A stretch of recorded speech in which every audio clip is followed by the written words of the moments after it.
오네시모는 빌레몬의 종이었습니다. 그리고 빌레몬은 오네시모의 주인이었습니다. 어느 날 빌레몬의 통치권을 이탈합니다. 도망간 거지요. 이유가 뭘까요? 빌레몬의 돈을 훔쳐서 도망갔다. 그렇게 생각을 했습니다.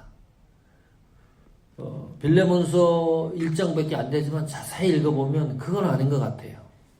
그렇게 생각하는 이유가 우리가 성경 읽었지만 18절에 보면 이런 기록 때문입니다. 그가 만일 내게 불의를 하였거나 내게 빚진 것이 있으면 그것을 내 앞으로 계산하라 그랬습니다. 돈을 훔쳤다는 겁니까? 아니요, 안 훔쳤다는 거예요. 18절 내용이.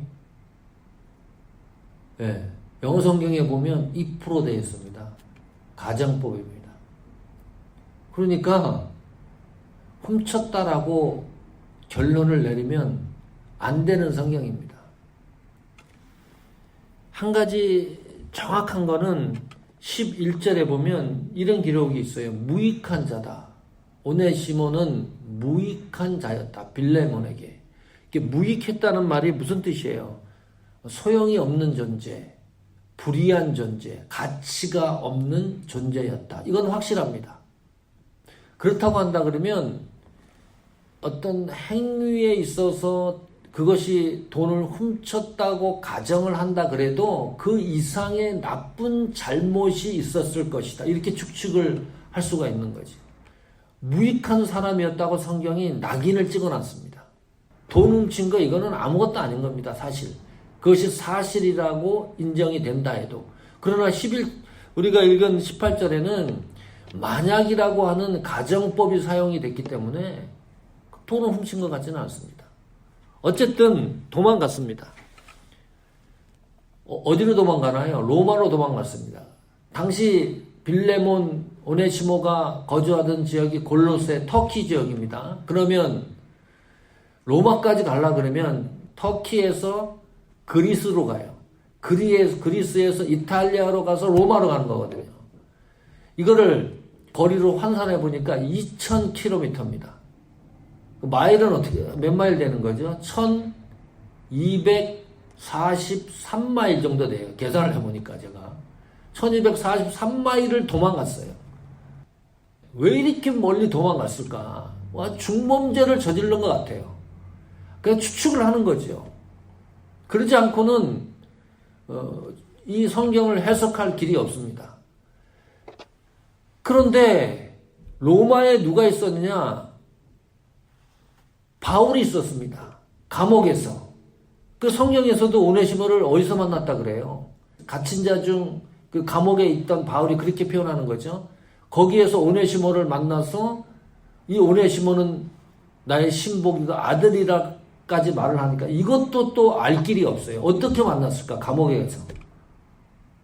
이 오네시모는 종이었고 또 잘못을 저지른 사람이 분명하고 그리고 똑같은 감옥에 들어갔다 그러더라도 사실은 이 바울이 가택연금 상태 감옥이었으니까요. 이 만날 수 있는 기회가 거의 없다는 거예요. 추측을 해봐도. 이건 중범죄자고 바울은 그래도 로마 시민권자고 그 당시 종은 아무것도 아니죠. 그러면 오네시모가 스스로 바울이 감옥에 있는 것을 알고 면회를 가서 만나자고 해서 만났을까? 이게 한 번에 또 될 일도 아니죠. 유익한 자가 되기 위해서는 어떤 기간이 있어야 되잖아요. 그러나 변화되는 과정 결론을 생각을 해보면 하나님이 오네시모에게 엄청난 은혜를 주신 것만큼은 틀림없다. 그 과정은 우리가 정확하게 알 길이 없지만 추측을 하지만 그래서 오네시모의 편으로 편지를 써서 빌레몬에게 다시 되돌려 보내는 거잖아요. 그래서 중재 역할을 하는 겁니다. 지금 바울이. 여기 성경을 읽어보면 바울이 저자세 같아요. 아주 온갖 미와 여구를 써가지고 빌레몬을 설득한 것 같습니다. 이게 신앙적인 관점에서 보지 않으면 오네시모는 나의 신복이고 예의를 갖춰서 모든 이야기를 다 이 관계를 회복시키기 위해서. 그래서 우리도 이왕 신앙생활하면 피스메이커가 되자. A와 B가 복잡해져서 거리가 멀어졌으면 그것을 어찌하든지 신앙 안에서 가까워지도록 최선을 다하는 피스메이커가 되자. 오늘 읽은 이 성경이 그 정도 메시지가 아니라는 거예요. 그 정도 차원이 아니라는 거죠. 보통 빌레몬서를 그렇게 해석하고 이해를 하는 거니까요. 오네시모 이야기는 그 정도 차원이 아닙니다. 좀 더 들여다보겠습니다. 자, 오네시몬을 신분을 성경이 뭐라고 표현을 했냐 그러면 종이라고 표현을 했습니다. 이 종이라는 단어가 헬라어 원어에 보니까 둘로스입니다. 종이라는 단어를 둘로스라고 썼는데 이 둘로스라는 단어는 다른 많은 해석으로 번역이 가능하지만 그것을 집약을 하면 두 가지 의미로 해석이 가능합니다. 하나는 노예입니다. 슬레이브입니다. 노예. 노예가 뭐죠? 소유권이 없어요. 그 당시에도. 자치권이 없습니다. 그리고 권한을 행사할 수도 없습니다. 아무것도 없습니다. 그냥 주인에 의해서 살고 주인에 의해서 죽는 존재가 노예였습니다. 그리고 또 하나 이 번역이 될 수 있는 것이 종으로 번역할 수가 있습니다. 서번트입니다. 이 서번트는 노예랑 다릅니다. 어떤 자유와 권리가 좀 있습니다. 그래서 어떤 주인에 의해서 고용된 사람이 서번트입니다. 그 당시 언어로 하면 뭐 하인 정도 되겠지요. 우리말 성경에 보면 이 둘로스라는 단어가 쓰여진 성경을 거의 다 보면 종으로 번역해 놨습니다. 그런데 영어 성경의 NIV는 슬레이브로 번역해 놨습니다. 킹제임스도 서번트로 번역을 해 놨습니다. 종과요 노예는 하늘과 땅 차이입니다. 그 시대와 또 헬라어 원문이 우리에게 주고자 하는 단어의 종이라는 의미는 노예가 더 가깝습니다. 그래서 앞으로 성경을 읽을 때 종이라는 단어를 다 노예로 번역해서 성경을 읽어보십시오. 그럼 우리는 그리스도의 종이라고 말하잖아요. 바꿔서 얘기를 하면 나는 그리스도의 노예입니다. 그런 말이에요. 종과 노예는 어마어마한 차이가 있는 거죠. 오네시모가 종이 아닌 노예로 번역되는 것이 맞습니다. 신분에 있어서 노예고 무익한 종이라는 딱지가 하나 붙었습니다. 자, 이 문제를 오네시모가 스스로 해결할 수 있다고 생각되어집니까? 절대로 해결할 길이 없어요. 그래서 아마 2000km나 되는 로마로 도망갔을 수도 있습니다. 해결할 방법이 없어요. 오네시모가 이 문제를. 그러면 오네시모가 이 문제를 해결될 수 있는 방법 결론이 뭐냐? 사형입니다. 법적으로 하면 사형이에요. 아니면 죽음이에요. 이 두 가지 결론을 오네시모가 내리고 그 결론을 스스로 결론을 내린다 할지라도 오네시모는 사형 아니면 죽음이에요. 방법이 없다는 거죠. 방법이. 오네시모 스스로 이 문제를 해결할 길이 없었다. 그런데 하나님이 어찌된 일인지 바울을 만나게 했습니다. 그래서 새 사람이 된 거잖아요. 아주 그 특별한 건데요. 16절에 보면 이렇게 기록해 놨습니다. 이후로는 종과 같이 아니하고 종에서 뛰어난 곳 사랑받는 형제로 하나가 플러스 됐는데 하나님 앞에 사랑받는 형제라는 이 문구가 오네시모의 인격에 하나가 첨부가 됐습니다. 사랑받는 형제로. 자, 그뿐만이 아닙니다. 18절에 보면 만약에 오네시모가 빚이 있다면 돈으로 해를 끼쳤든지 훔쳤든지 뭐 그런 일이 있다면 바울이 그것을 모두 갚아주겠다는 겁니다. 속이 다 후련해요. 아니, 이런 횡재가 어딨어요, 오네시모가. 자기 문제를 자기가 해결도 못하고, 또 해결한다 그래도 사형과 죽음이고, 방법이 없는데, 이 문제를 해결해주고, 그 신분에 사랑받는 형제라고 또 첨가시켜주고, 게다가 불의한 일이 있거나, 또 물질적인 어떤 다른 문제, 어떤 문제가 있더라도 바울이 그 돈 문제까지 해결해 준다니까, 오네시모 입장에서는 이거 말할 수 없는 거죠. 후련하지 않습니까? 이 성경 이렇게 좀 풀렸으면 좋겠어요. 아니, 내가 빚을 졌는데 누가 나타나서 너 빚이 얼마냐? 2만 벌, 3만 벌입니다. 그래? 내가 갚아주겠다. 아이고. 자, 이런 일이 좀 우리에게 일어나기를 축복합니다. 제가 학교 다닐 때 어디 미팅을 갔어요. 근데 친구한테 돈 5만 원만 빌려달라 그랬더니 안 빌려줘요. 안 빌려줄 뿐 아니라 없다는 거예요. 그럼 왜 없냐? 계속 못 빌려주는 이야기를 해요. 그러면 어디 가서 빌려오든지,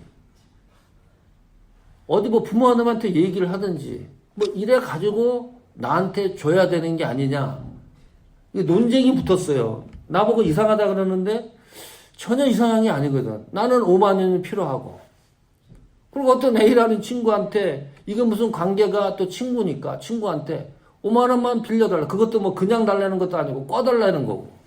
그러면 이 친구는 어떻게 해든지 돈을 만들어서 나한테 줘야 되는 거잖아요. 그렇죠? 이런 상황 이게 안 맞는 거예요? 안 맞아요? 저는 그 전까지는 그게 맞는다고 생각을 했어요. 아니, 내가 필요한데 내가 그 친구가 무슨 돈이 없다 무슨 이유를 들으려고 내가 물어본 게 아니잖아요. 나는 내가 돈이 필요하니까 꿔달라 그러면 이 친구는 꿔줘야 돼.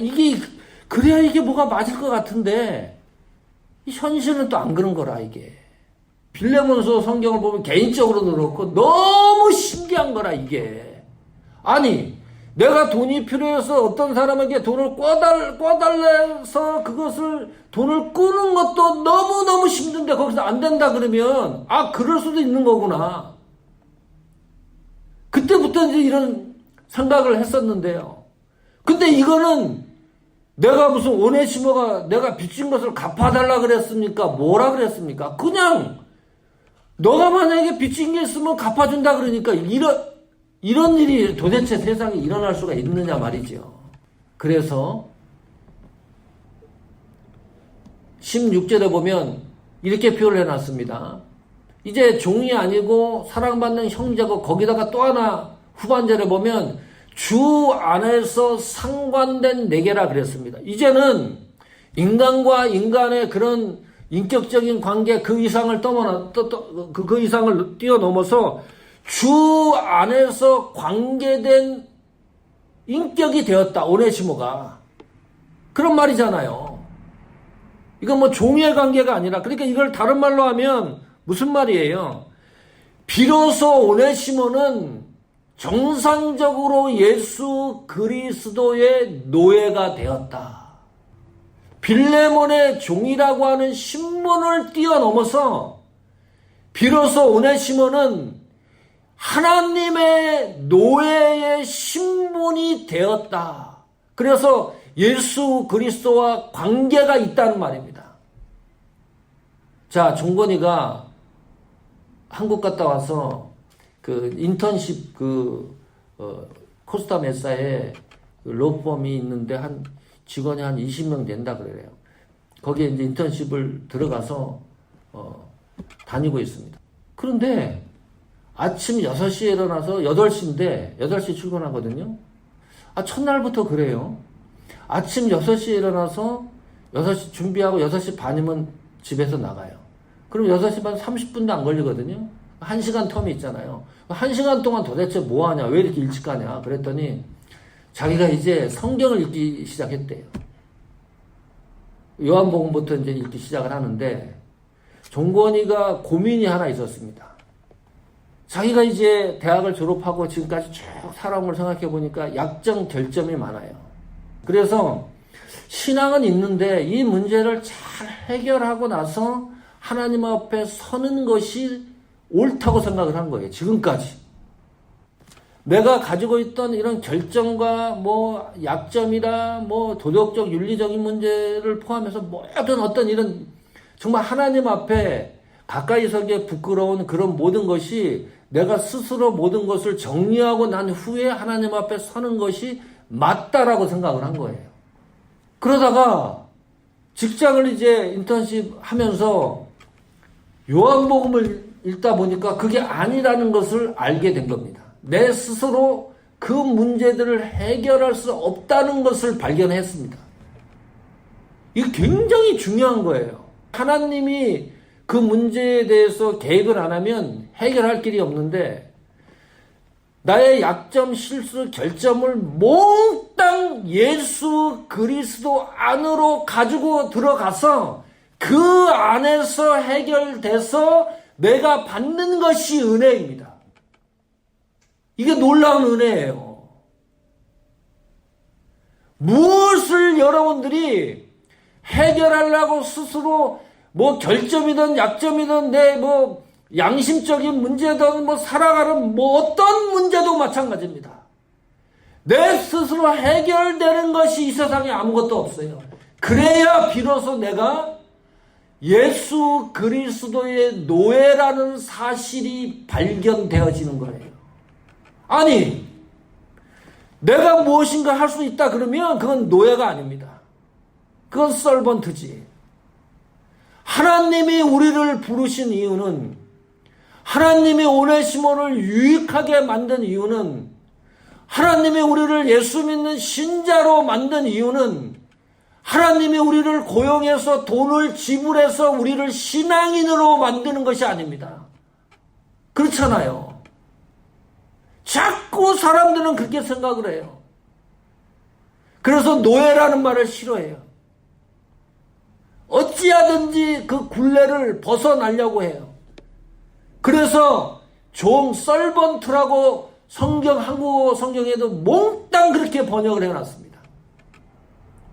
우리는 예수 그리스도의 서번트 종입니다. 고용된 사람들입니다.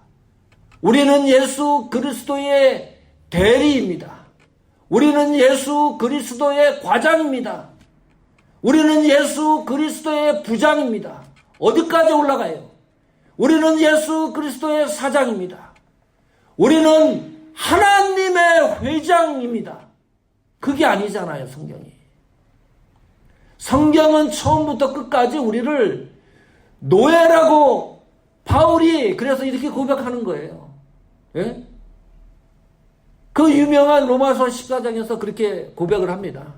나는 사나 죽으나 예수 그리스도의 것이로다. 이게 무슨 말이에요 도대체? 나는 처음부터 끝까지 예수 그리스도의 노예입니다. 여러분의 신앙이 그 자리까지 들어가기를 간절히 축복합니다. 그래야 무엇이 역사가 일어납니다. 뭐 종의 자세, 무슨 뭐 부장, 과장의 위치에서는 오네시모가 받은 은혜의 역사 속으로 우리가 체험할 길이 없습니다. 노예의 자리까지 내려가야 하나님이 정말 우리에게 역사하는 놀라운 사실들을 경험되어질 수가 있습니다. 아니, 예수님이 우리의 모든 것을 갚아줬습니다. 우리가 반드시 죽어야 되는데 살려놨습니다. 그래서 우리는 예수 그리스도의 노예입니다. 돈을 받는 서번트가 아닙니다. 존 메가더 목사님이 그런 얘기했어요.